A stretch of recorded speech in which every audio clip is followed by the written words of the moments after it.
आज मी बनवते कोबी कबाब। कोबी कबाब बनवण्याचं साहित्य बघून घ्या। कोबीला मी 1 चमचा मीठ लावून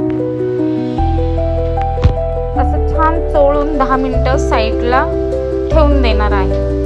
10 मिनिटं झालेले आहेत, त्याचं पाणी निथरून वेगळ्या टोपामध्ये मी काढून घेणार आहे। ह्या पद्धतीत असं पाणी त्याचं निथरून घ्या। बघा, पाणी असं सुटलेलं आहे त्याला मीठ लावल्यामुळे। आता साहित्य: अर्धा चमचा हळद, चाट मसाला, जीरा पावडर, मिरची पावडर, मिरची मी कुटून घेतली होती, धने सुद्धा मी कुटून घेतलेले 1 चमचा, 1 कांदा बारीक चिरून घेतलेला आहे, लसूण,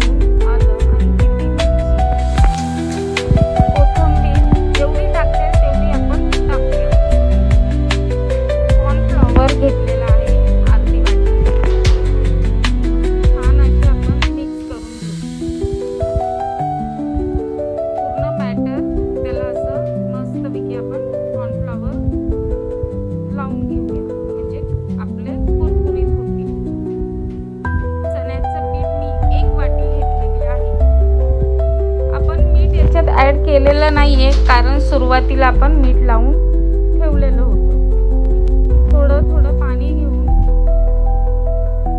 छान असं आपण मिक्स करूया। तुम्हाला वाटलंच तर तुम्ही मीठ ऍड करू शकता चवीनुसार। हे अशा पद्धतीत छान असं थोडासा पुदिना पण मी ऍड केलेला आहे याच्यात। छान असं हाताला तेल लावून घ्यायचं, तळ हाताला, आणि त्याचे मस्तपैकी असे भरून घ्यायचे ह्या पद्धतीत। असे छान मीडियम साइज मध्ये बनवून घ्यायचे। तुम्हाला वाटेल तुम्ही तसा आकार देऊ शकता। मी यांना थोडासा गोल आकार दिलेला आहे, चपटा गोल आकार दिलेला पॅटिसला। तुम्हाला वाटेल तुम्ही त्या पद्धतीत देऊ शकता। या अशा पद्धतीत सर्व मी पॅटिस करून घेणार आहे। आणि मी स्लो गॅसवर तेल गरम करण्यासाठी ठेवून घेतलेला आहे। आपले पॅटिस होऊसपर्यंत तेलही गरम होईल तिथे। ह्या पद्धतीत सर्व करून घेतले।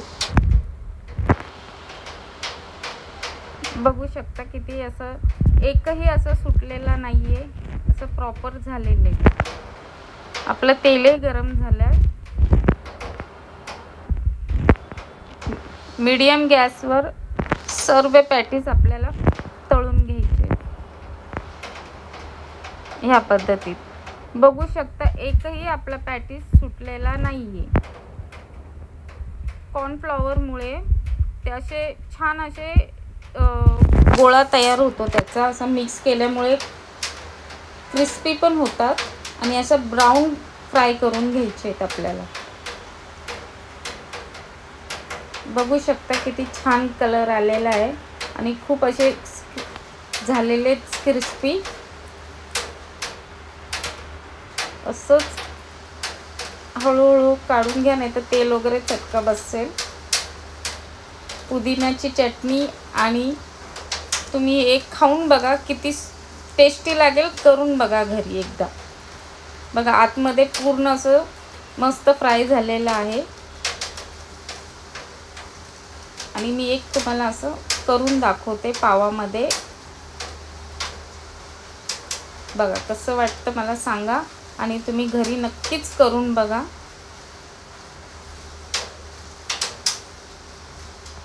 माझ्या